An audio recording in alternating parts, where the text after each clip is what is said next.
Mrs. Piggle Wiggle, Chapter 3, The Answer Backer Cure. At 3 o'clock in the afternoon, Mrs. O'Toole put a peanut butter sandwich and a nice cool glass of milk on the kitchen table for her little girl when she came home from school. Pretty soon the front door slammed and in bounced Mary, her red braids switching like little ponytails. Her mother said, "How was school, darling?"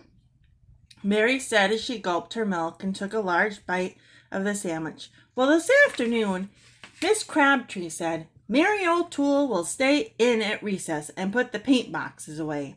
And I said," Mary took another gulp of the milk, "You're the teacher here, Miss Crabtree. Why don't you put away the paint boxes and let me go out and play?"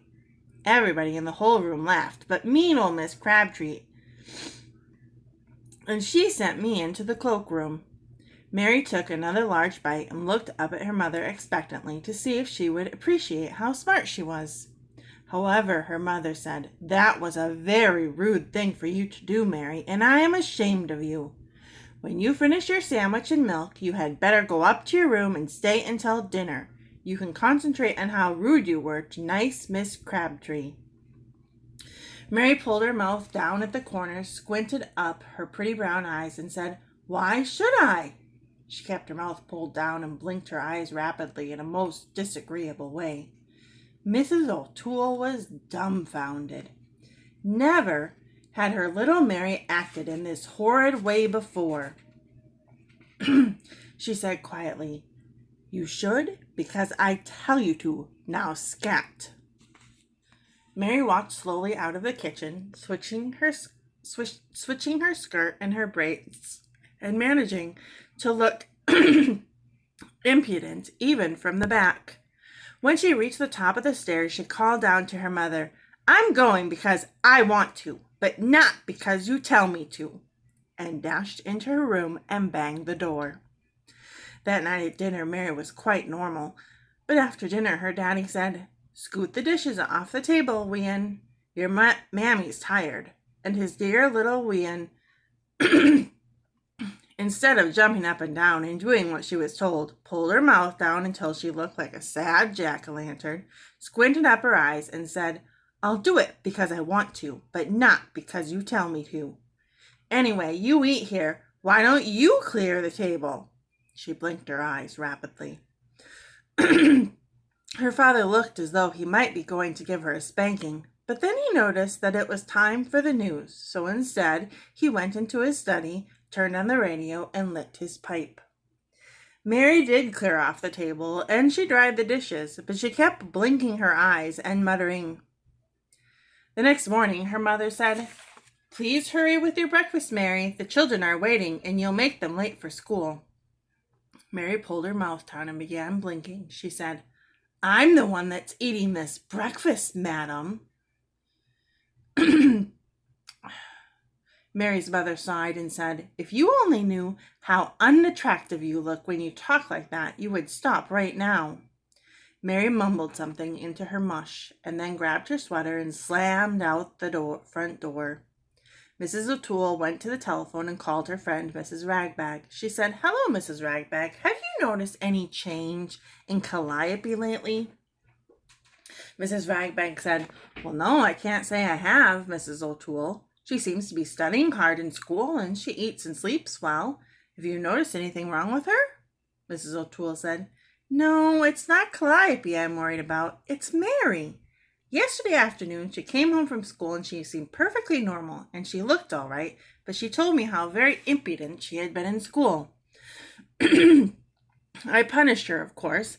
In fact, I sent her to her room to stay until dinner, but she was impudent to me.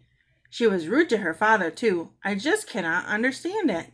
I thought perhaps all the children were acting this way." She pulls down her mouth, squints up her eyes, and blinks. She looks hideous.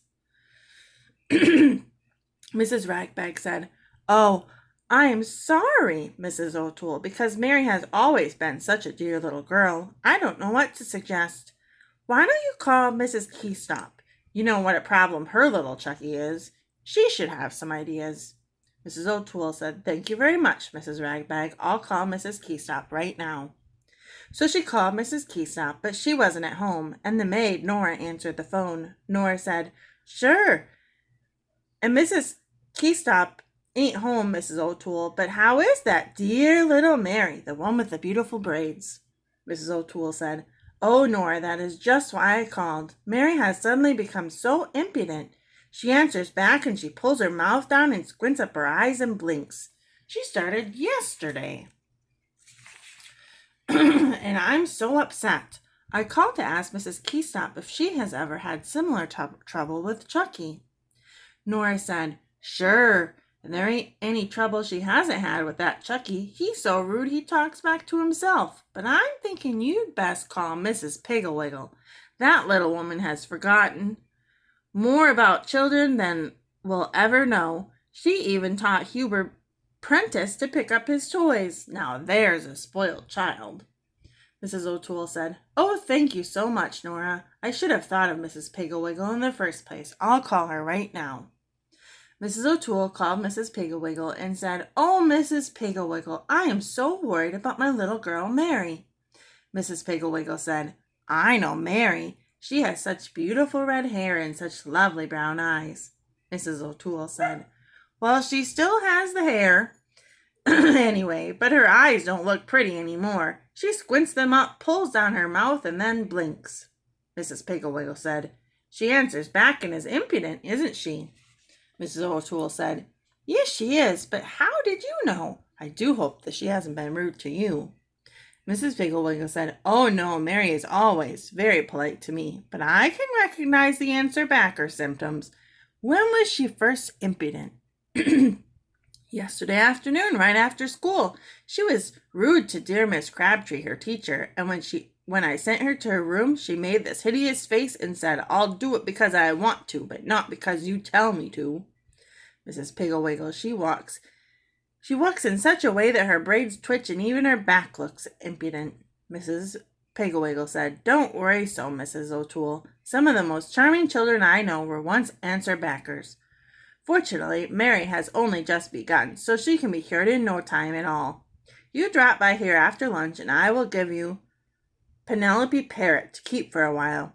Mrs. Garrison has been using Penelope, but she has had her for a month now, and Gary should be cured by this time. Now don't worry, Mrs. O'Toole. Penelope is a cure for even the most stubborn cases of answer backishness."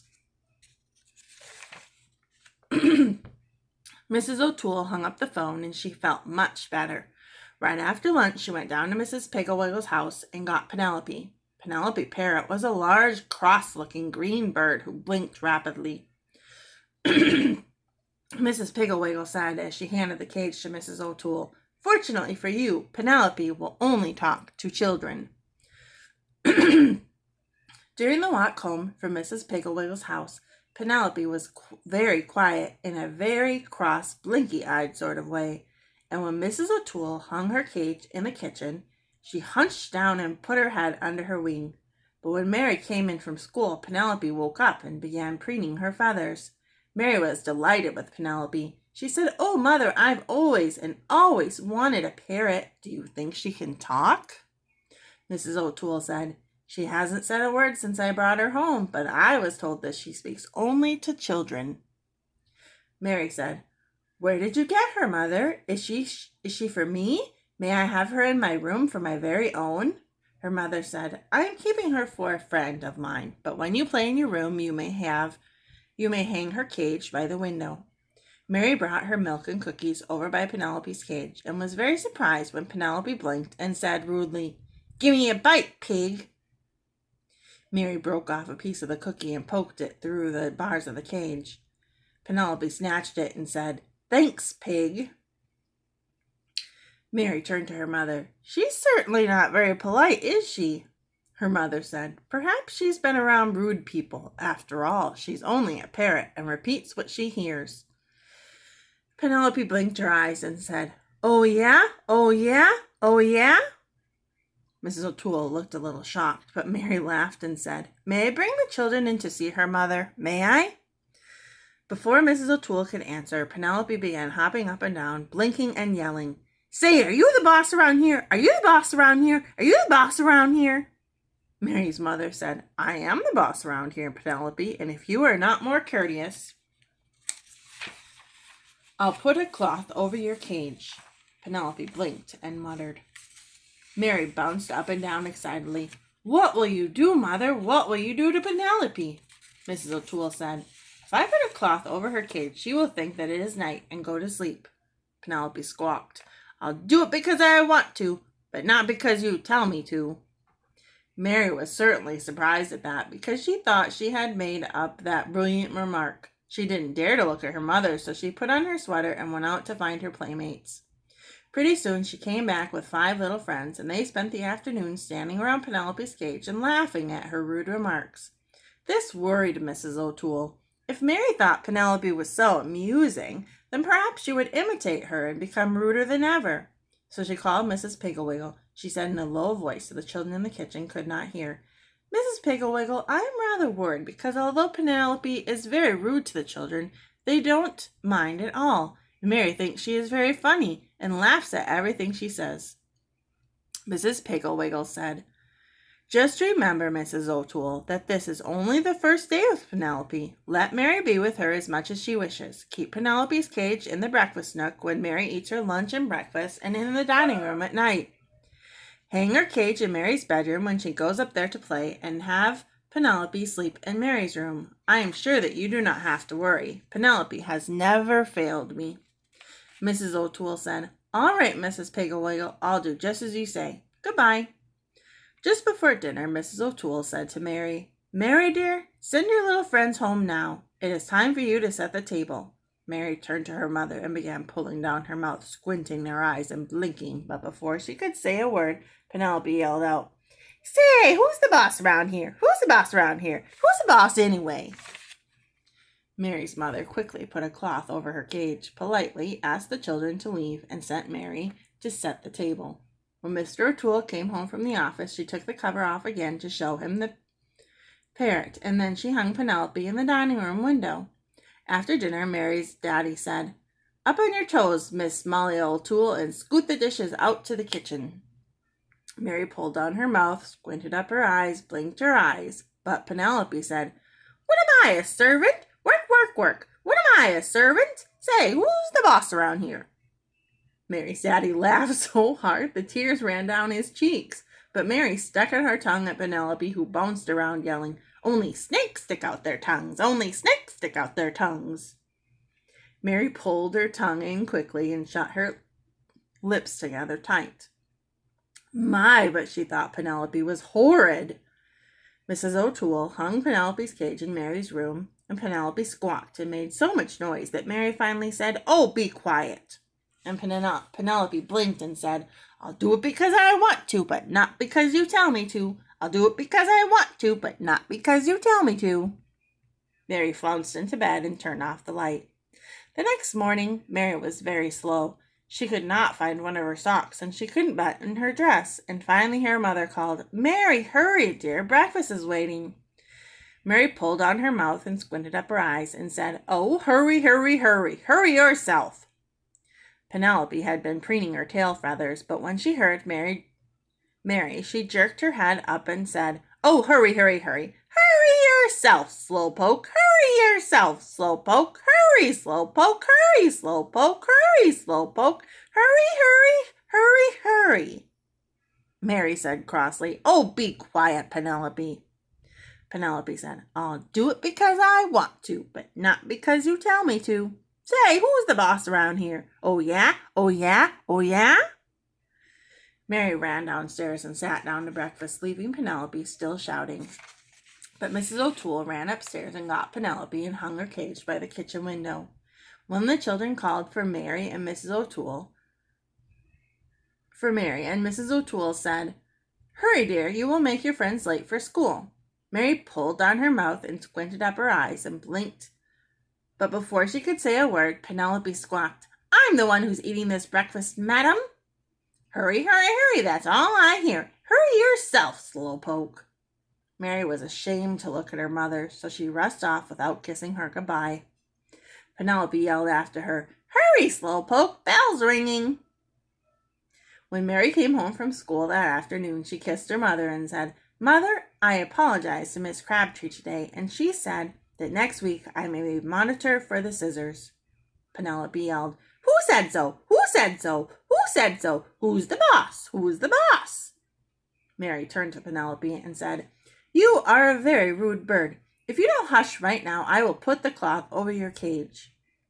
Penelope blinked and said, Hush, hush, hush. That's all I hear. I'll do it because I want to, but not because you tell me to. I'll do it because I want to, but not because you tell me to. Who's the boss around here anyway? Mary's mother said, I am the boss, and I think it is time you went home, Penelope. Mary, would you like to return Penelope to Mrs. Piggle Wiggle? Mary said, Oh, yes, Mother, and may I stay and play? Mrs. O'Toole said, I think you had better come home and practice. Your music lesson is tomorrow, you know. Mary started to draw down her mouth, squint up her eyes, and blink. But suddenly she looked at Penelope, and so she turned up her mouth, opened her eyes, and smiled. She said, All right, Mother, I'll come home. I'll come right home after I return that rude Penelope.